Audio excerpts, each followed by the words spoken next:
Hey, everybody. Thanks for joining me today for Grace with Paul Gray. My newest book, Grace Is, came out a few weeks ago, and I've been getting a lot of comments and feedback on it, which I appreciate very much from you all. And I've been thinking about some different things. Now, once you finish a book and it's out, I've found that there are always things that you'd like to change or add or whatever, and maybe that means another book down the line or something like that. But one of the things that I've been thinking about grace, especially after completing that book, is I've come to the conclusion that the only way to truly start to grasp what grace is, unconditional love and perpetual action, working all things for the good, the only way to really get what grace is to give it. To give grace and unconditional love to other people, especially to hard to love people or people that we might not think deserve it, because that's the only way we can really experience what grace costs to give. When I grew up, one of the things that I did to earn money was to sell the Grit newspaper, Grit newspaper. I don't think it's even in existence anymore.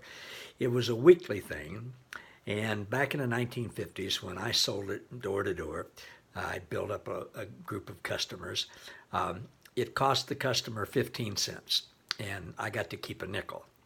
So I had 20 some odd customers. I'm probably in third or fourth grade. And so I could, out of those 20 some odd customers, I could make about $1 a week if everybody paid for it. But I had to go out and get my group of customers. Then I had to order the papers, pay for them in advance, get them, fold them up, take them and deliver them, and collect the money. And it would take a couple of hours to deliver them to the 20 some odd people in our little town. So I knew what it took to earn $1 in those days. And one of the things that I did with that $1 was I would go out and buy a new record album each week, and the cheapest ones I could get were jazz, and that's why I started learning to like jazz and to play it, was because I wanted to get records, and those were the cheapest ones, the only ones I could afford to get. Now, so when I went and bought a 99-cent record with a penny tax and paid my dollar bill, I knew what it cost to earn that dollar bill. I knew what was behind it. I knew what the value of it was. And if my folks had just given me the $1 to go and buy it, I wouldn't have had the sense of fulfillment or the knowledge or the joy of knowing what it took to come up with that $1. I would have missed the joy and the fulfillment of doing that. Well, I think the same thing is true with grace, with unconditional love and forgiveness and joy.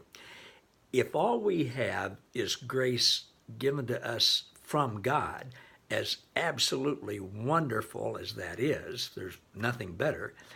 If that's all we had was grace from God, we would never know what it cost to give it.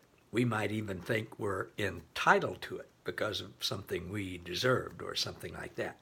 But when somebody wrongs us, takes us for granted, takes credit for what we do, cheats us, lies to us, gossips about us, betrays us, rejects us, abandons us, and we choose to give grace and unconditional love and forgiveness when we could have not done that, but held a grudge, been unforgiving, bashed them, withdrawn from them, withheld affection and stuff like that. When we choose to give grace, pure grace, unconditional love, forgiveness, acceptance, inclusion, even when somebody has wronged us very badly, that's when we really start to appreciate and understand and enjoy what grace is. So I'm glad I wrote the book. I believe it's helpful. I know that it is in groups that we're using right now, and comments I've gotten from a lot of you. I can understand to a certain extent, or get a start on understanding what the multifacetedness of, if that's a word, of grace is. But to truly get it, we need to give it. And we have the opportunity to do that every day. Thanks, everybody. See you next time.